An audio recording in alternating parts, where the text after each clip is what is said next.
interesting things going on ecologically. Okay, so thank you. Dr. Ahmed, I think that this participation of the professor in Sudan in this event and more studies and more researches now became as a cooperation between Sudan and United States of America. And this effort made by you personally.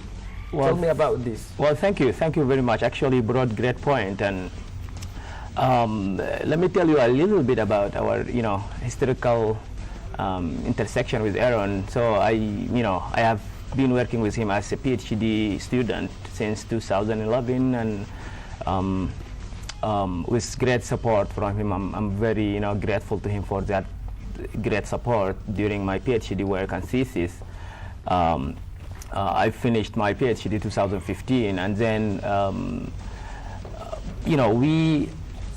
we started to think about forthcoming and future collaborations, partnership, and really I thought about my country, Sudan, as one of the vulnerable regions in the world from different perspectives environmentally. So we are really lying at the sub-Saharan ecosystems, where drought and desertification are major problems, but also our environmental crises are further complicated and compounded by socio-economic aspects such as poverty and conflicts, and all these kind of things come to play. Okay. So based on that, I proposed to Aaron and I invited him to come over to Sudan to organize workshops, courses, and benefit me, my students, and my colleagues at the Faculty of Forestry of University of Khartoum and other governmental agencies related to environment and natural resources. So you still now holding courses. What's the nature of the courses now? What's the most important points now you are discussing about these courses? So the course that I've been teaching this week with Ahmed at the Faculty of Forestry at the University of Khartoum has been focused on how we monitor and understand biological diversity, how we measure biological diversity in forests and in other ecological systems, and then how we analyze those data on biological diversity so that we can communicate the information to policymakers and decision makers who will use that information to improve the country. Okay, so I think that Sudan needs some kind of more participation from United States of America, for everywhere. Right. So what kind of these activities now should to be held? Well, first of all, really, I'm in person very happy that we had that embargo lifted, because that, put a little bit, huge actually pressure on the country in the side of importing technology. And nowadays we are in environmental sciences. We need sensors, we need sophisticated equipments to work with it in the forest and make vital and valuable data collection schemes.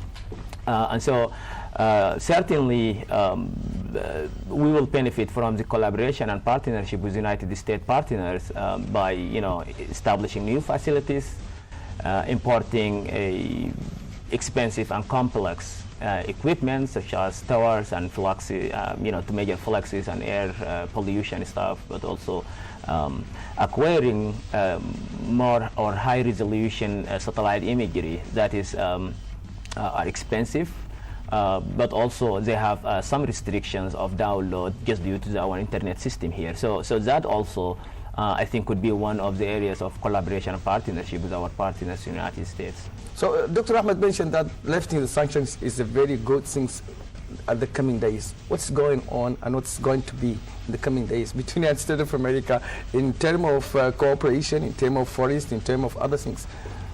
So I start by saying that I'm not a politician. Yeah, of course. So I don't know what the politics will be in coming days. I know that the sanctions were lifted at the beginning of January, middle of January, and I know there's a 6-month period to assess how that's working, and then the hope is that they will stay lifted. We have no idea what our new administration in the United States will do with this, but we hope that they will continue cooperation. So my question is it open potentials and opportunities for United States of America, between United States of America and Sudan? I think the potential is really there, and it's really great. And I think there are 2 aspects of cooperation there are probably 3 aspects of cooperation that are really important. One, as Ahmed said, is that there are opportunities to get access to equipment and material and information that was previously unavailable in Sudan. I think more importantly, there's the opportunity for students and faculty from Sudan to go to the United States and learn more about current ways of doing science and become more connected to the international scientific and research community. And I think that's really important. And then now there is also the opportunity for researchers like me from the United States to come to Sudan to teach here and to learn here and to work with our Sudanese colleagues to build the capacity in Sudan to do more and better research both nationally and internationally. Okay, so I think that Dr. Ahmed, the forest is very important in Sudan. Which That's kind right. of forest we need in Sudan? Well, I mean, just based on Sudanese ecological zonation, let me just put it on a zone that more of the people in Sudan know that we are really talking about 50% of the country is really dry, harsh, and desert, while the second half of the country is a little bit of grasslands, savanna, and some special zones such as the Nile strips and mountains. So if there is any efforts to be done on reforestation and rehabilitation of our natural forests, it needs to be done at the semi-arid ecosystems where the system is really kind of accepting new plantations and still within the affordability of doing subsistent irrigation and doing utilization of water, for example, precipitation, using water harvesting techniques, for example. Okay, so I think that the similarity between the United States of America and Sudan is very difficult to say that in terms of forest. It is very difficult because the United States is also a very large country, and like Sudan, we have many different ecological zones, places where we have some kinds of forests, other kinds of grasslands, deserts, dry lands, all sorts of different areas for different kinds of vegetation and different kinds of ecosystems. I think that one of the things that is very interesting about where I live in the northeast part of the United States in Massachusetts. It's a very wet part of Massachusetts. But one of the interesting things in our history, when Europeans came to the United States in the 1600s, the first thing they did was they cut all the trees down. And so by the middle of the 1800s, after 200 years, there were no trees there. And this was around the time we started to think about planting trees again and establishing a national forest system.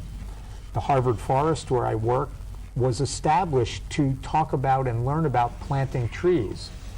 But in fact, we really never planted very many trees. The trees grew back all by themselves without us planting them at all, by nature. Yeah. And so the lesson there for me as an ecologist is sometimes if you actually want an area to become forested again that once was forest, the best thing you can do is just leave it alone for 20 or 30 years and the forest will come back because nature will help the forest come back. But you have to leave it alone. You can't go in and mess around with it and trample on it and do all sorts of things that are against what nature would like to do. Okay, so we can take a short break and we come back again.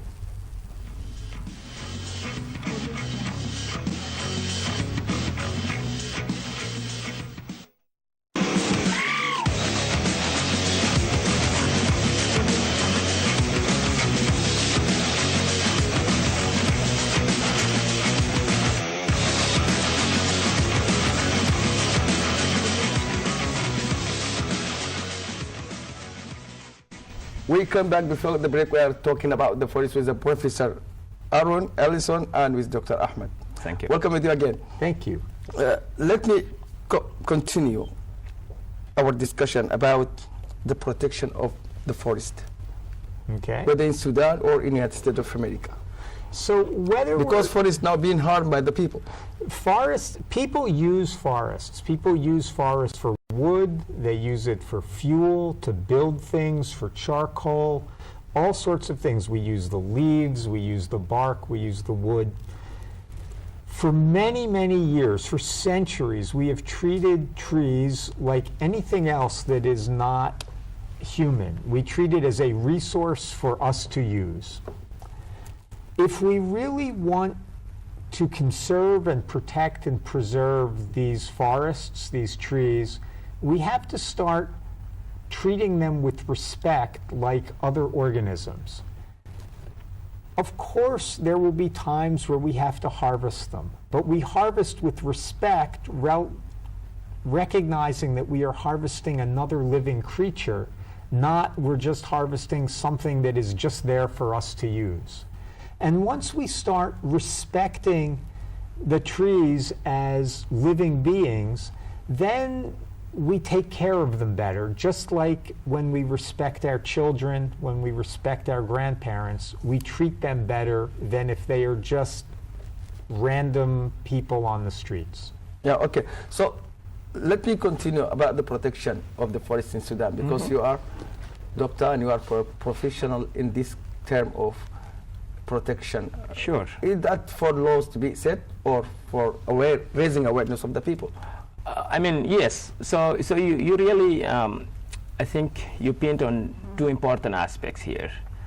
But let me start with most important, at least to my point of view. I think this has something to do with our education system, not really just the awareness of the public. My point is really about the education system that we do have from the primary school or even from kindergarten. We should start telling people that trees or all plants are just creatures and biological organisms, that they have the right to live as much as we do, right? But coming back again to the current situation, where I agree with you that the laws needs to be enforced and strengthened, and moreover, the awareness is really much needed at the moment than ever before.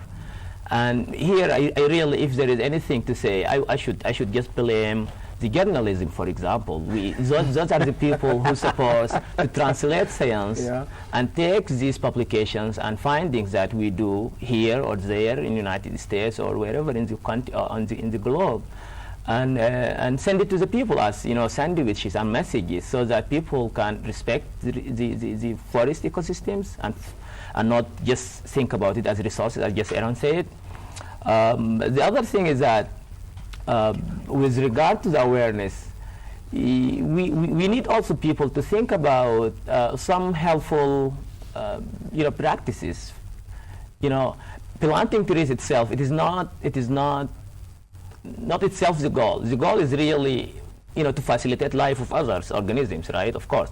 But also, by doing so, actually, we will help to reduce the temperature that already our planet get warmer and warmer, and even, especially or particularly here in this region, it is harsher, and we are expecting more droughts just due to our irrational use of natural resources and deforestation. Okay, so you have something to say about that, because you. Well, I wanted to break in on the journalist part, right? I'm sorry to bring that. No. I think we have to be blamed. I'll confess about that. I think it's a very important point, because I think that journalists in the media, in the print media and the visual media, like this show, are doing a great service with bringing science and scientific information to a broader audience. At the same time, as scientists, we have to do more than simply create information and give it to you, and then hope that you do the right thing with it. Yeah. We as scientists have to be more engaged in that process. There's more of a two-way street here. There's more of a dialogue between journalists, the general public, and the scientists.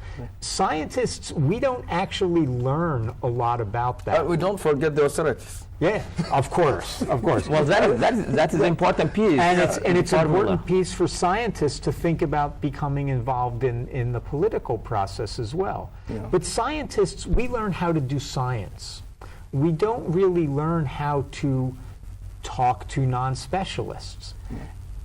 One of the things we do a lot of in the United States that we could, I think, help the researchers here in Sudan learn about is we do a lot of workshops and education courses for ourselves where we work with media professionals. So we learn how to talk to the media and how to repackage our science, not just for our colleagues in science, but also for journalists.